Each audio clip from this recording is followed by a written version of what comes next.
आप क्या सोचते हो कि कथा में आप पहुंचे हो? आपको लगता होगा कि कथा में मैं जा रही हूं, कथा सुनने में जा रही हूं। ऐसा नहीं होता।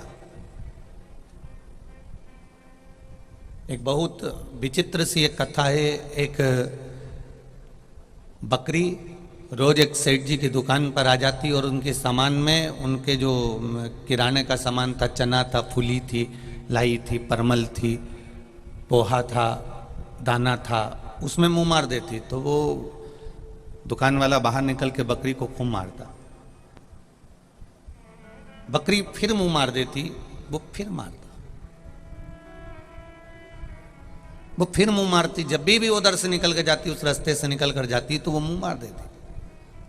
तुमने अपने देपालपुर में भी देखा होगा, या जिस गांव में तुम रहती हो उस गांव में देखा होगा, कोई कोई बकरी जाते जाते हर किसी के ओटले पर बैठ जाती है, कोई कोई बकरी किसी के ओटले पर चढ़ जाती है, कोई कोई बकरी किसी के ओटले पर जाकर, कोई सामान रखा रहता है, किसी की दुकान में घुस गई, किसी की दुकान में प्रवेश कर गई, कोई सामान रखा है उसको खा लिया।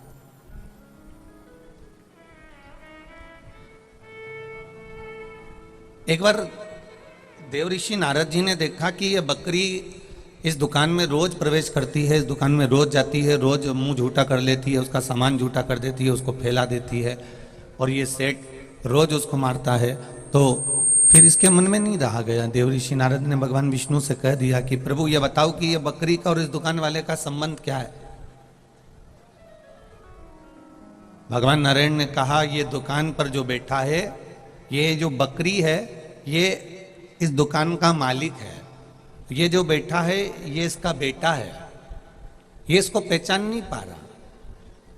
इसकी आदत थी दुकान पर रोज जाना, इसलिए आज भी ये बकरी बनकर रोज दुकान पर जाता है, पर छोरा इसको नहीं पहचान पाता तो डंडे से मार भगाता है।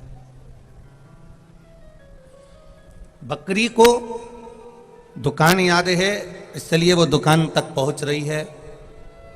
शिव महापुराण की कथा में वही पहुंचता है जो शंकर भगवान से 83,99,999 योनि में जुड़ा हुआ होता है। वो मनुष्य की देह में शिव तत्व तक पहुंच पाता है।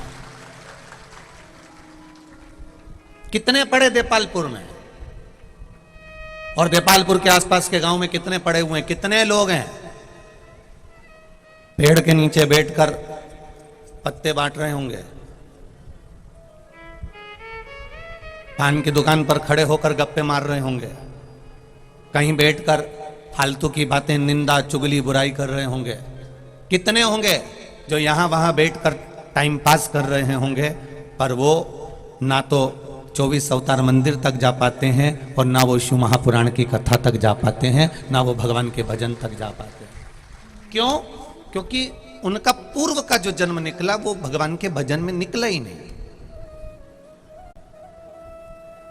शिव महापुराण की कथा में वही पहुंचता है जिसका पुराना पुण्य शंकर से जुड़ा हुआ हो, राम से जुड़ा हुआ हो, कृष्ण से जुड़ा हुआ, भगवान के भजन से जुड़ा हुआ, वो शिव पुराण तक पहुंचा। फिर अच्छे से समझ लो, जैसे हींग की डब्बी, हींग की डब्बी में हींग एक बार रख दो, उसके बाद उस डब्बी को कितना ही धो, कितना ही धो, कितना ही धो, आखिरी में उसमें हींग की गंध, बोलो आए कि नहीं आए? आती है ना। उस डब्बी को कितना भी धो लो, साबुन से धो, सर्फ से धो, चाहे फिनाइल से धो, तुम्हारी मर्जी पड़े उससे धो, पर उसमें हींग की बदबू, हींग की खुशबू आएगी जरूर। कितनी बार भी धो लो और उसकी हींग की खुशबू नहीं जाती। उसी तरह ये मनुष्य शरीर है, जिसने पूर्व में शंकर जी का भजन करा होता है, वो शिव महापुराण की कथा तक जाता ही है। ये निश्चितता है। उसमें वो गंध समाई हुई है, उसमें वो हींग की गंध है, उसमें वो हींग की खुशबू है, उसमें वो हींग की बदबू है। वो छोड़ेगी नहीं। मान लो कथा तक नहीं भी पहुंचा ना, तो मोबाइल पर देख लेगा, टीवी पर देख लेगा, पर वो कथा बिना रह नहीं पाता। एक क्षण, एक पल, एक घड़ी वो हींग अपनी गंध दे ही देती है, वो हींग अपनी खुशबू दे ही देती है।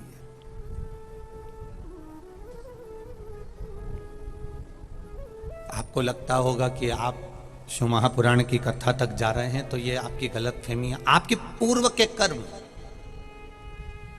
आपके पूर्व का भजन, आपके पूर्व का कीर्तन, आपके पूर्व का मंत्र जाप, आपके पूर्व का किया गया नाम जाप, आपके पूर्व का किया गया स्मरण आपको शिव महापुराण की कथा तक लेकर आता है, भगवान के भजन तक लेकर आता है।